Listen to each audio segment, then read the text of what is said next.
The power of subconscious mind ये एक ऐसी बुक है जो कि आपके दिमाग के सोचने के तरीके को चेंज करके रख सकती है। एंड अगर आपको लाइफ में कुछ बड़ा करना है, सक्सेसफुल होना है, सो मेरी आपसे एक एडवाइस है कि इस बुक को एक बार जरूर पढ़ें। एंड आज की इस वीडियो में मैं आपको इसी बुक की एक शॉर्ट समरी देने वाला हूँ जो कि टू द पॉइंट होगी। पहले हम समझते हैं कि सबकॉन्शियस माइंड होता क्या है। बेसिकली हर ह्यूमन बीइंग के पास दो माइंड होते हैं, एक होता है कॉन्शियस माइंड और दूसरा होता है सबकॉन्शियस माइंड। अब जो कॉन्शियस माइंड होता है वो ऐसी चीजों को फंक्शन करता है जो कि लॉजिकल होती है, जिसमें लॉजिक लगता है। फॉर एग्जाम्पल आप कोई मैथ्स का कैलकुलेशन कर रहे हो, सो वहाँ पे लॉजिकल थिंकिंग आपके काम में आ रही है। आपका दिमाग कैलकुलेशन कर रहा है, फंक्शन कर रहा है, चीजों को प्रोसेस कर रहा है। यहाँ पे कॉन्शियसली वो एक्टिव है उस मैथ्स के कैलकुलेशन को करने के लिए। मतलब ऐसे थॉट्स, ऐसी मेमोरी, ऐसी फीलिंग्स, ऐसी विशेस जहाँ पे मेंटल प्रोसेसिंग होती है और बोल सकते हैं लॉजिकल मेंटल प्रोसेसिंग होती है, उन सारी चीजों को प्रोसेस करता है आपका कॉन्शियस माइंड। जो भी चीज आप अवेयर होके कर रहे हो वो चीज प्रोसेस करेगा आपका कॉन्शियस माइंड। फॉर एग्जाम्पल मेरे सामने एक बुक पड़ी है, मैंने उसको उठाया मेरे हाथ पे, सो ये जो पूरी प्रोसेसिंग हुई है मेरे हाथ से, यहाँ पे जो सिग्नल गए मेरे माइंड के थ्रू, वो सारे फंक्शन प्रोसेस करे मेरे कॉन्शियस माइंड ने। लेकिन ऐसी बहुत सारी चीजें होती है एक ह्यूमन बॉडी के अंदर जो कि आप कॉन्शियसली नहीं करते हो। फॉर एग्जाम्पल अभी मैं रिकॉर्डिंग कर रहा हूँ, लेकिन इसके अलावा मेरी बॉडी के अंदर बहुत सारी चीजें जो चल रही है, जैसे कि जो मेरा हार्ट है वो ब्लड को सर्कुलेट कर रहा है पूरी बॉडी के अंदर, मेरी आईज इमेजेस को प्रोसेस कर रही है, मेरी किडनी लिक्विड को फिल्टर कर रही है। मतलब ये जो बॉडी के अंदर के जो फंक्शन है जिसमें मैं कॉन्शियसली एक्टिव नहीं हूँ वो चीजें भी हो रही है। अब जो रिकॉर्डिंग कर रहा हूँ, जो मैं बोल रहा हूँ, उसमें मैं कॉन्शियसली एक्टिव हूँ, सो इस चीज को प्रोसेस कर रहा है मेरा कॉन्शियस माइंड। लेकिन जिन जिन चीजों पे मैं कॉन्शियसली एक्टिव नहीं हूँ, या बोल सकते हैं जिन पे मैं अवेयर नहीं हूँ, वो सारी चीजों को फंक्शन कर रहा है मेरा सबकॉन्शियस माइंड। सो ये मेन डिफरेंस होता है कॉन्शियस माइंड और सबकॉन्शियस माइंड में। अब जो book the power of subconscious mind है, इसमें डॉक्टर जोसेफ मर्फी ने यही बताया कि कैसे आप आपके सबकॉन्शियस माइंड की पावर को यूज करके आपको जो भी चाहिए उसको अचीव कर सकते हो। आपने कभी सोचा है कि जो सक्सेसफुल लोग होते हैं उनमें ऐसा क्या डिफरेंस होता है और वो क्या चीज अलग करते हैं? उनमें डिफरेंस होता है उनके थॉट प्रोसेस का, उनके थिंकिंग का, उनके दिमाग के अंदर 24 घंटे चल क्या रहा है, ये मेन डिफरेंस होता है, ना कि एक्सटर्नल लाइफस्टाइल का। सो जो आपके इंटरनल माइंड के अंदर चलता है ये बहुत ज्यादा इंपॉर्टेंट रोल प्ले करता है, और यहीं पे रोल प्ले आता है हमारा सबकॉन्शियस माइंड का। आप जो भी चीजें बोलते हो वो सारी चीजें रिकॉर्ड करता है आपका सबकॉन्शियस माइंड। फॉर एग्जाम्पल मैंने बोला कि मैं पर्टिकुलर चीज खरीद नहीं सकता, वो कुछ भी हो सकती है XYZ। सो यहाँ पे मेरा जो सबकॉन्शियस माइंड है वो क्वेश्चन नहीं करेगा मुझसे कि क्यों नहीं खरीद सकता, वो डायरेक्टली इस चीज को रिकॉर्ड कर लेगा और उस चीज पे एग्री करेगा, और उसी अकॉर्डिंग जो दूसरी चीजें होती है उनको प्रोसेस करेगा। मतलब जो भी चीज आप खुद को बोलते हो वो चीज रिकॉर्ड होती है। इसलिए बोलते हैं कि हमेशा पॉजिटिव बोलो, क्योंकि जब भी आप नेगेटिव थॉट आपके दिमाग में लाते हो, सो यहाँ पे कॉन्शियस माइंड तो ठीक है, वो समझ लेता है कि यार ऐसा नहीं होगा, लेकिन जो सबकॉन्शियस माइंड है वो सारी एक सिंगल चीज को रिकॉर्ड करता है, वो उसी के अकॉर्डिंग चीजों को प्रोसेस करता है। सो जो बुक है the power of subconscious mind, इसमें इन्हीं चीजों के बारे में डिटेल में बताया गया है कैसे आप आपके ब्रेन को रिप्रोग्राम करके आपकी लाइफ में जो भी चाहिए उसको अचीव कर सकते हो। सो हम बुक में आगे बढ़ते हैं। डॉक्टर जोसेफ मर्फी जिन्होंने the power of subconscious mind लिखी है, वो बोलते हैं कि the law of life is the law of belief. मतलब जो आप बिलीव करते हो वही आपके लाइफ में होता है, और जो बिलीव होता है वो एक रीप्रोग्राम्ड थॉट होता है। अब यहाँ पे मैंने एक वर्ड यूज करा है रीप्रोग्राम्ड, मतलब इसको आप रीप्रोग्राम्ड कर सकते हो। कुछ चीजें जो आपने आपके दिमाग में बैठा के रखी है उसको आप चेंज कर सकते हो। सो इसीलिए बोलते हैं कि हमेशा अच्छा सोचना चाहिए। सो हम आगे बढ़ते हैं इस बुक में और चलते हैं लेसन नंबर 1 की तरफ, जो कि है visualization is a mean to use the placebo effect to your advantage. अब जो इस बुक का सेंट्रल पॉइंट है वो है इमेजिनेशन, विजुअलाइजेशन। जो भी आपके दिमाग में इंटरनल थॉट्स चल रहे हैं, ये सब चीजें सेंट्रल पॉइंट है इस बुक के। अब जो आप विजुअलाइज करते हो, जो आप इमेजिन करते हो, वही आपकी लाइफ में निकल के आता है। सो जो भी चीज आपको लाइफ में चाहिए आपके करियर में, उसको आपको इमेजिन करना है, उसको विजुअलाइज करना है, और यही इस बुक का सेंट्रल पॉइंट है। जैसे आपको करियर चाहिए उसको विजुअलाइज करो, उसको इमेजिन करो। अगर आपको जो चाहिए वो मिल गया तो आप कैसे बिहेव करोगे, कैसे रहोगे, ये सारी चीजों को विजुअलाइज करो, इमेजिन करो। अब इस बुक में ऐसा कहीं नहीं लिखा है कि बस आपको विजुअलाइज ही करना है, इमेजिन ही करना है और काम कुछ नहीं करना है। जो भी चीज आपको चाहिए उसके लिए आपको काम भी करना पड़ेगा। जो भी आपके एक्शन प्लान्स है, जो भी आपके टारगेट्स है, उनको एग्जीक्यूट करना पड़ेगा, उन प्लान पे एग्जीक्यूशन करना पड़ेगा, तभी जो आपको चाहिए वो मिलेगा। लेकिन जो उसकी स्पीड है अचीव करने की वो बहुत जल्दी बढ़ जाएगी। आपके जो मेंटल बैरियर्स है, जो आपके मेंटल ब्लॉक्स है, वो इमेजिन करने से, वो विजुअलाइज करने से खत्म हो जाएंगे, और आपको एक पावर मिलेगी, एक पॉजिटिव वाइब मिलेगी एक पर्टिकुलर टास्क को कंप्लीट करने के लिए। सो बुक का सेंट्रल पॉइंट क्या है? Imagination, visualization visualization to reality. Imagination से रियलिटी का जो गैप है वहाँ पे आता है आपका एग्जीक्यूशन, कि आपने एग्जीक्यूट कितना किया चीजों को। अब जो आपका माइंड है वहीं पे आइडियाज आते हैं, थॉट्स आते हैं और वही आइडियाज रियलिटी में कन्वर्ट होते हैं। जैसे कि मैंने सोचा कि मुझे the power of subconscious mind की बुक की समरी बनानी है, सो ये एक आइडिया था कुछ टाइम पहले। अब मैं इसको रियलिटी में कन्वर्ट कर रहा हूँ। अगर मैं इस बुक की समरी को स्ट्रक्चर नहीं करता, इस बुक को पढ़ता नहीं, इसकी रिकॉर्डिंग नहीं करता, सो क्या ये रियलिटी में आ सकता था? इसका आंसर है नहीं। पहले मैंने इमेजिन करा, विजुलाइज किया कि किस तरह से मुझे इस बुक की समरी बनानी है, कैसे कंटेंट को स्ट्रक्चर्ड करना है, कैसे रिकॉर्डिंग करनी है, तभी वो रियलिटी में आ पाया। सो ये चीज आपकी लाइफ के हर एक पर्सपेक्टिव में काम आएगी। आपको कैसा लाइफ पार्टनर चाहिए, आपको कैसी कार चाहिए, आपको कैसा करियर चाहिए, हर एक सिंगल चीज। सो यहाँ पे जो आपका माइंड है वो वर्क करेगा आइडियाज को रियलिटी में कन्वर्ट करने के लिए। अब जो आपका माइंड है वो आपको बताएगा कि क्या क्या आपको काम करने हैं इस आइडिया को रियलिटी में कन्वर्ट करने के लिए। मैं एक एग्जांपल लेता हूँ ताजमहल का। अब ताजमहल शाहजहां के पहले दिमाग में बना होगा, उसी के बाद तो वो रियलिटी में बना है। हर एक चीज पहले आपके दिमाग में प्री डिफाइन हो जाती है, बन जाती है, आइडियाज के फॉर्म में, थॉट्स के फॉर्म में, थिंकिंग के फॉर्म में, फिर वो रियलिटी में आती है। और यहाँ पे जो आपका माइंड है वो वर्क करता है। सो यहाँ पे आपको इमेजिन करना है, विजुलाइज करना है कि आप आपके गोल्स को अचीव कर रहे हो, टारगेट को अचीव कर रहे हो। जो भी आउटकम्स आ रहे हैं वो आपको इमेजिन करना है, विजुलाइज करना है। और ये जो विजुलाइजेशन और इमेजिनेशन का जो साइंटिफिक आइडिया है उसको हम बोलते हैं प्लेसबो इफेक्ट। अब प्लेसबो इफेक्ट क्या होता है? प्लेसबो एक ऐसी पील है या बोल सकते हैं दवाई है जिसके अंदर कोई केमिकल कंपोजिशन नहीं है। आपने बहुत बार देखा होगा होम्योपैथिक जो डॉक्टर्स होते हैं, वो मेजोरिटी के जो डॉक्टर्स होते हैं वो आपको एक व्हाइट कलर की छोटी छोटी गोलियां देते हैं जो कि शुगर की बनी होती है। उन गोलियों में कोई भी केमिकल कंपोजिशन नहीं होता है। और जब भी वो डॉक्टर आपको ये पिल देता है सो वो आपको कुछ ऐसे पॉजिटिव चीजें आपके बारे में बताता है या आपसे कुछ पूछता है जिससे उसको समझ में आता है कि यार क्या चीजें आपको बोलनी है जिससे वो शुगर की जो पिल है वो वर्क करे। अब शुगर की पिल में तो कुछ नहीं है, यहाँ पे वर्क करता है आपका सबकॉन्शियस माइंड। जब भी वो दवाई आप लेते हो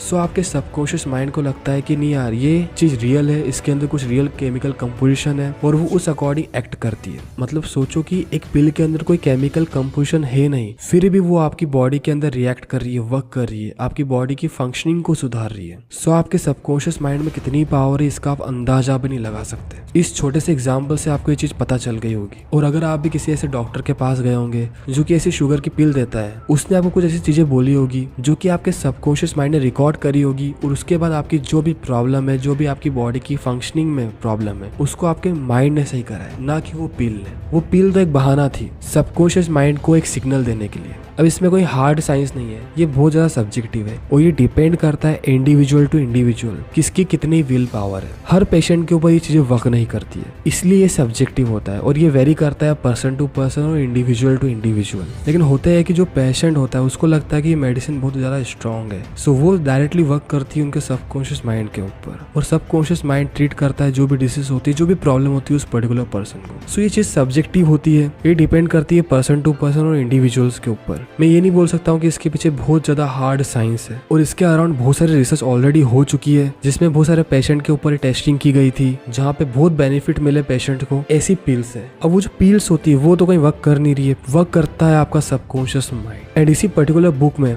डॉक्टर जोसेफ मर्फी ने एक और एग्जाम्पल दिया है ओपेरा सिंगर का, जहाँ पे जो ओपेरा सिंगर था उसे स्टेज फियर हो चुका था, उसके हाथ पैर सब चीज कांपने लग जाती थी स्टेज पे जाने से पहले। फिर उसने इसी टेक्निक को यूज करके खुद को एक कमरे में बंद किया, खुद के अंदर आत्मविश्वास जगाया कि नहीं यार वो कर सकता है, जिससे उसका खुद का सेल्फ कॉन्फिडेंस बढ़ा और जो सबकॉन्शियस माइंड है उसने अपना रोल प्ले किया और जो भी फालतू का अननेसेसरी स्टेज फियर था वो रिमूव हो गया। सो इस टेक्निक को यूज आप आपके अकॉर्डिंग कभी भी कहाँ पे भी कर सकते हो। जो भी आपका फियर है, जो भी आपकी एंग्जाइटी है, उसको रिमूव करने के लिए आप इस चीज का यूज कर सकते हो। एक और एग्जांपल ऑथर ने इसी बुक में मेंशन किया है एक सर्जन का जो कि 1900s के सर्जन थे। उन्होंने अपने पेशेंट का मोर्टेलिटी रेट कम किया था अपने हर एक सिंगल पेशेंट को ये बोल के कि उनको कुछ भी इन्फेक्शन नहीं हुआ है, जिससे उन्होंने पेशेंट का मोर्टेलिटी रेट कम किया। क्योंकि जब भी वो अपने पेशेंट को ये बोलते थे कि उनको कुछ भी इन्फेक्शन नहीं हुआ है, इससे सबकॉन्शियस माइंड पेशेंट का इसको सच मान लेता था, जिससे उनकी बॉडी की फंक्शनिंग उस अकॉर्डिंग होने लग जाती थी। और इसके अलावा बहुत सारे मॉडर्न डे के एग्जाम्पल्स भी है, जिसमें एक सबसे बेस्ट एग्जाम्पल आपको बताता हूँ जिम कैरी का, जिन्होंने विजुअलाइजेशन की पावर को यूज करके एक्टिंग फील्ड में बहुत बड़ा नाम हासिल किया। सो ये ऐसा नहीं कि चीजें वर्क नहीं करती है, ये चीजें वर्क करती है, लेकिन साथ में आपको जो भी आपके एक्शन है, जो भी आपके एग्जीक्यूशन है, उनको भी आपको करना करना पड़ेगा। अब हम चलते हैं लेसन नंबर 2 पे,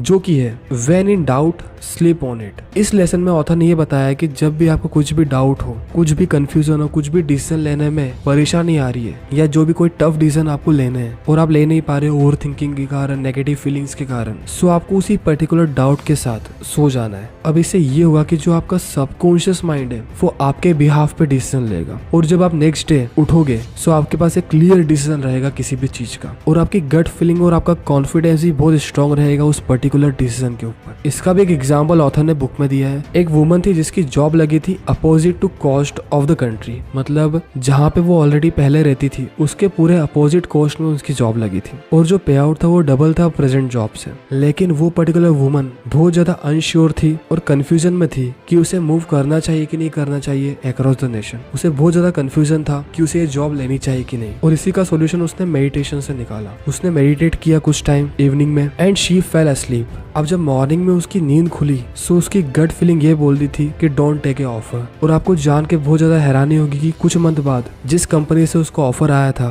वो बैंकरप्ट हो चुकी थी। इसका ये मतलब है कि जो आपका सबकॉन्शियस माइंड है वो आपको एक क्लियर डिसीजन दे सकता है किसी भी चीज का। इसके लिए आपको बस इतना करना है कि आपको जो भी आपको डाउट है, जो भी आपको कंफ्यूजन है, उसके साथ आपको सो जाना है। अब इसके आगे की जो चीजें होगी, जो प्रोसेसिंग होगी, वो आपका सबकॉन्शियस माइंड करेगा, क्योंकि जो आपका सबकॉन्शियस माइंड होता है वो किसी भी इंफॉर्मेशन को बहुत जल्दी प्रोसेस कर सकता है और बहुत डिफरेंट तरीके से प्रोसेस करता है as compare to your conscious mind. अब जब भी हम किसी भी डाउट या किसी भी कंफ्यूजन के साथ सो जाते हैं तो वहाँ पे आपका सबकॉन्शियस माइंड एक क्लियर डिसीजन लेके आता है आपके लिए, और आपको नेक्स्ट डे एक कॉन्फिडेंट, क्लियर, परफेक्ट ओपिनियन देता है। सो ऑथर ने लेसन 2 में इसी टेक्निक के बारे में बताया, और आप इसको यूज कर सकते हो जब भी आपको कोई डाउट हो या आप डिसीजन नहीं ले पा रहे किसी भी चीज का। अब हम चलते हैं लेसन 3 की तरफ। लेसन नंबर 3 में ऑथर ने ये बताया कि जब भी हम किसी भी दूसरे पर्सन से घृणा करते हैं या ईर्ष्या करते हैं, उसके पास कुछ क्वालिटी है उसके कारण, उसके पैसे के कारण, उसकी लाइफस्टाइल के कारण, किसी भी चीज के कारण, सो वो आपको रोकती है जो आपको चाहिए उससे। और लेसन 3 का टॉपिक ही यही है, wish others well for envy will only prevent you from getting what you want. यहाँ पे ऑथर ने एक स्टोरी शेयर करी एक सेल्स पर्सन की, जिसको कभी भी रिकॉग्निशन नहीं मिला उसके वर्क पे।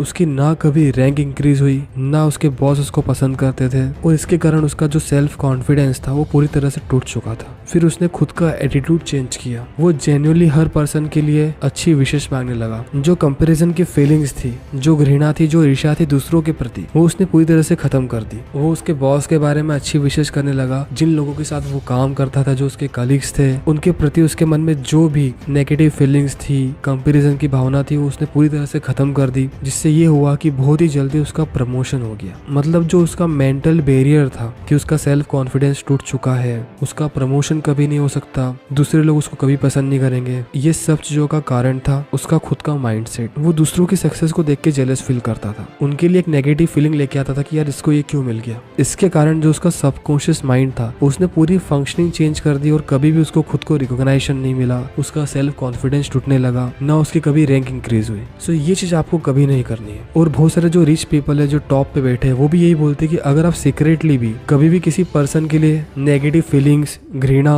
या कंपैरिजन करते हो, सो वो आपको रोकता है जो आपको चाहिए उससे। अगर आपके पास कार नहीं है और आप दूसरे पर्सन की कार को देख के सोच रहे हैं इसके पास तो कितनी अच्छी कार है, इसकी लाइफस्टाइल कितनी अच्छी है, ब्ला ब्ला ब्ला। सो ये जो ईर्ष्या की भावना है, जो ये घृणा की भावना है, ये आपके सबकॉन्शियस माइंड को इस तरह से रीप्रोग्राम कर रही है कि वो चीज आपको कभी भी नहीं मिलेगी जो आपको चाहिए। इससे आप खुद के पांव पे कुल्हाड़ी मार रहे हो। अगर आप ये सोचते हो कि यार जो पैसा है वही हर प्रॉब्लम की जड़ है, और जो पैसे वाले लोग होते हैं, जो मिलियनर्स होते हैं, वो सारे बेकार लोग होते हैं, सो आप खुद सोचो कि जो आपकी थिंकिंग है मिलियनर्स के प्रति, जो अमीर लोग हैं उनके प्रति, वो कितना गंदा इफेक्ट डालेगी आपके खुद के पैसे के मैनेजमेंट के ऊपर। इसीलिए 95% लोग कभी भी अच्छा पैसा नहीं कमा पाते। सो कभी भी आपको विक्टिम माइंडसेट पे ट्रैप नहीं होना है कि यार उसके पास ये था तो उसने ये कर लिया, उसके पास सारी फैसिलिटीज थी, सारे रिसोर्सेज थे, अच्छा टाइम था, सो उसने इतना कुछ कर लिया। कभी भी आपको ऐसा माइंडसेट नहीं रखना है। ये माइंडसेट आपके सबकॉन्शियस माइंड को वीक कर देगा, और कभी भी जो आपको चाहिए वो आप कभी भी अचीव नहीं कर पाओगे। So don't fall into victim mindset.